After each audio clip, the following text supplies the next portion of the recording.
Hello good evening दोस्तों, मैं अखिलेश एक बार फिर आपसे अपने चैनल पर जुड़ता हूँ। दोस्तों आज हम लोग डिस्कशन करेंगे, अपने मॉडर्न हिस्ट्री कंटिन्यू लेक्चर रखते हैं। तो आज हम देखेंगे 1857 क्रांति के बाद जो भारत शासन अधिनियम 1858 आया, इसको किस नाम से जानते हैं, ये क्यों आया, ये क्यों महत्वपूर्ण है, इन सब बारों में चर्चा करेंगे। इसको जो एक और दूसरा नाम है उसको क्या कहते हैं, फॉर द बेटर गवर्नमेंट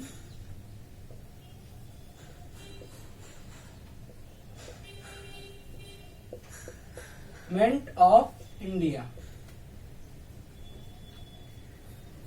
इसका मतलब है भारत में शासन का एक अच्छा अधिनियम, भारत में शासन के लिए एक अच्छा कानून बनाना, ठीक है, for the better government of India.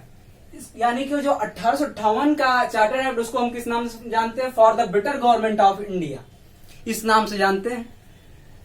क्यों जानते हैं, क्यों कहा गया इसको for the better government of India, इसके बारे में अब हम जानते हैं।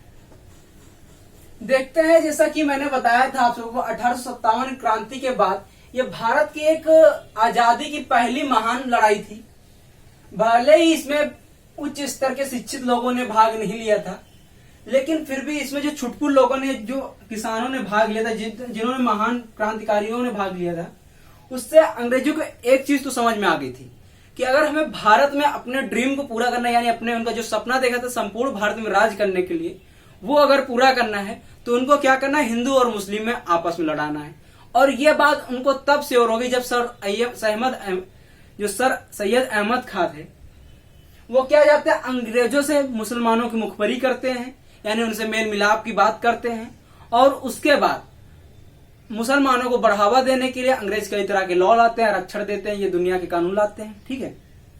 इन सब के बाद अंग्रेज क्या करते हैं, हिंदू और मुस्लिम में मतभेद डालने लगते हैं। और क्या इसी से नीति उभर के आती, क्या फूट डालो और राज करो की नीति अपनाते हैं अंग्रेज।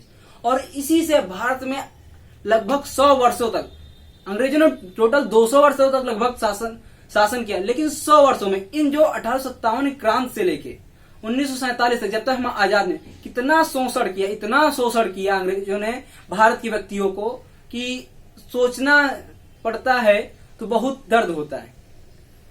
तो चलिए देखते हैं 1857 क्रांति के क्या क्या बदलाव थे। सबसे महत्वपूर्ण जो बदलाव था, जो ईस्ट इंडिया कंपनी थी, ईस्ट इंडिया कंपनी,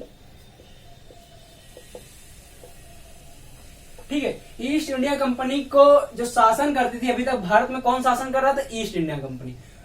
अब कौन करेगा, तो जो ब्रिटिश की संसद थी, ब्रिटिश पार्लियामेंट, ठीक है, ब्रिटिश संसद से वहां की जो रानी थी वो ब्रिटिश संसद करेगी, ठीक है, ब्रैकेट में समझ जाना, महारानी, ठीक है। तो 1858 चार्टर एक्ट में सबसे महत्वपूर्ण बात क्या है, ईस्ट इंडिया कंपनी का जो शासन अभी तक भारत में कर रही थी ईस्ट इंडिया कंपनी, अब कौन करेगा, ब्रिटिश संसद, ब्रिटिश संसद करेगी। तो वहां की जो हेड थे वो कौन थे, महारानी। महारानी क्या नाम था, विक्टोरिया, क्या नाम था, विक्टोरिया, ठीक है। ये एक महत्वपूर्ण बदलाव हुआ, यानी ईस्ट इंडिया कंपनी का शासन हटाकर अब ये किसके हाथों, सीधा ब्रिटिश संसद के हाथों में परिवर्तन कर दिया गया, ठीक है। उसके बाद क्या होता है,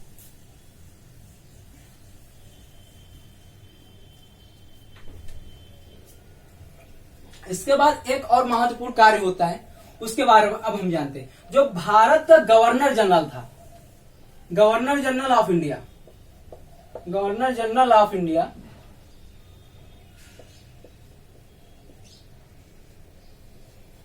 जो भारत का गवर्नर जनरल था, इसका नाम बदल क्या रख दिया गया, भारत का वायसराय, यानी कि viceroy of India, viceroy of India. यानी कि जो गवर्नर जनरल अभी भारत में 1857 क्रांति में कौन था गवर्नर जनरल, लॉर्ड कैनिंग था, वही बने भारत के। अब क्वेश्चन क्या बनेगा, भारत के पहले वायसराय कौन थे, तो लॉर्ड कैनिंग थे, ठीक, भारत के पहले के वायसराय।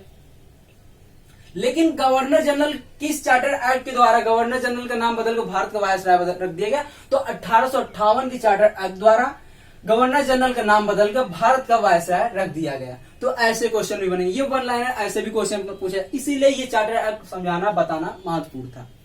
ठीक है, तो ये दूसरा पॉइंट था आपका, यानी कि गवर्नर जनरल पहला क्या था, जो ब्रिटिश ईस्ट इंडिया कंपनी थी, अब उसके द्वारा शासन ना करके ब्रिटिश संसद द्वारा सीधा शासन किया जाएगा। अब दूसरा क्या था, गवर्नर जनरल ऑफ इंडिया का नाम बदलकर वायसराय ऑफ इंडिया कर दिया गया, ठीक है, भारत का वायसराय। अब तीसरा जो महत्वपूर्ण था, यह क्या था, जो नियंत्रण बोर्ड था,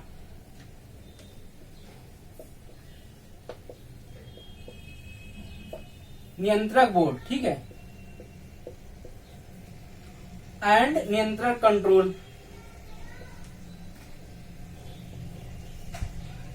नियंत्रण कोड, इसको हटा दिया गया। यह क्या था, देखो नियंत्रण बोर्ड था, यह 1773 का जो रेगुलेटिंग एक्ट आया था उसके द्वारा लागू हुआ था। नियंत्रण बोर्ड, इसमें क्या होता था, यह ब्रिटिश संसद द्वारा बनाया गया था कानून।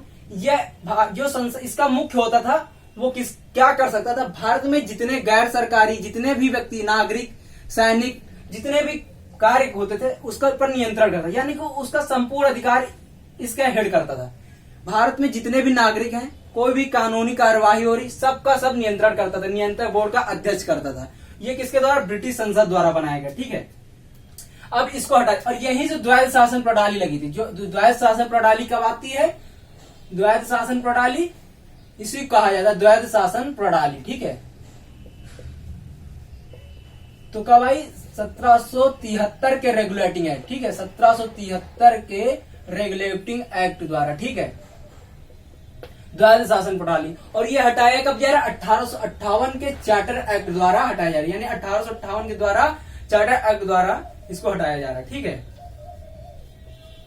तो क्या हटाया गया, नियंत्रण बोर्ड और नियंत्रण कोड को हटा दिया गया, किस चार्टर एक्ट द्वारा, 1858 के चार्टर एक्ट द्वारा हटा दिया गया। इसके बाद एक और महत्वपूर्ण और बदलाव हुआ, उसके बारे में जानते हैं।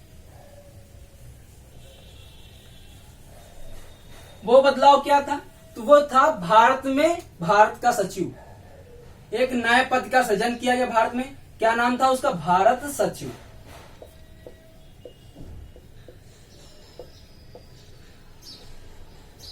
भारत सचिव एक नए पद का, नियंत्रक पद का सृजन किया गया, और इसकी अध्यक्षता के लिए भारत सचिव की परिषद में, ठीक है, 15 सदस्य का गठन किया गया, 15 सदस्य लोगों का गठन किया गया, ठीक है, 15 सदस्यीय लोगों का, यानी कि इसकी मदद के लिए 15 सदस्यीय लोगों का गठन किया गया। तो किस नए पद का सृजन हुआ, तो भारत सचिव के पद का सृजन हुआ, और उसमें उसकी सहायता के लिए कितने थे, 15 लोग, जिसमें से इसमें से क्या था, 15 लोग थे, उसमें से 50% लोग गैर सरकारी होंगे। ये इंपॉर्टेंट था, यानी कि एक लॉ था कि 50% लोग जो होंगे गैर सरकारी होंगे, ये कानून बन के आया। तो 1858 की चार्टर एक्ट से हमने देखा कि कितने बदलाव हुए। ईस्ट इंडिया कंपनी का शासन किसके हाथों में, ब्रिटिश संसद के हाथ में चला गया। भारत के जो गवर्नर जनरल था, अब वो क्या हो गया, भारत का वायसराय हो गया। उसके बाद नियंत्रण बोर्ड और नियंत्रण कंट्रोल का अधिकार समाप्त कर दिया, यानी द्वैध शासन प्रणाली समाप्त कर दी गई, जो से आई थी 1773 की रेगुलेटिंग एक्ट से आई थी। उसके बाद एक नए पद का सृजन हुआ, नया पद क्या था, भारत सचिव, और उसकी सहायता के लिए 15 सदस्यीय टीम का गठन किया गया, ठीक है। अब बात करते हैं इसका उद्देश्य क्या था। तो इसमें इसका भारत शासन अधिनियम जो था 1858 का, इसमें मुख्य उद्देश्य यही था कि भारत में एक प्रशासनिक सुधार करना, जो प्रशासनिक मशीनरी सिस्टम था, यानी कि जो इनका प्रशासनिक सिस्टम था उसमें सुधार करना। क्यों असफल हुआ था, यह सब प्रशासनिक सुधार इनका मुख्य उद्देश्य निपट के आया, ठीक है। लेकिन ये प्रशासनिक सुधार जो हुआ भारत के उपलक्ष्य में उतना उभर के नहीं आया, क्योंकि कुछ खास चीजें नहीं भारत को दी गई थी, ठीक है। अभी भी कहीं देखा जाए तो पूरा भारत दबके, हाँ कुछ अधिकार दिया गया, जैसे कि नए पद का सृजन किया, उसमें 15 सदस्यीय लोगों में से भारतीय होंगे, कुछ ऐसे अधिकार दिए गए। लेकिन प्रशासनिक सुधार जो भारत के लोग उम्मीद कर रहे थे, वो सुधार बिल्कुल नहीं हो के आया, ठीक है। इसे अब महत्वपूर्ण क्वेश्चन एक और बनता है कि इसे कहां पढ़ा गया था। तो लॉर्ड कैनिंग द्वारा 1 नवंबर 1858 को इलाहाबाद में, जो इसका क्या था, अस्थाई, इलाहाबाद में किसके द्वारा, कैनिंग द्वारा, लॉर्ड कैनिंग द्वारा पढ़ा गया था। ठीक है,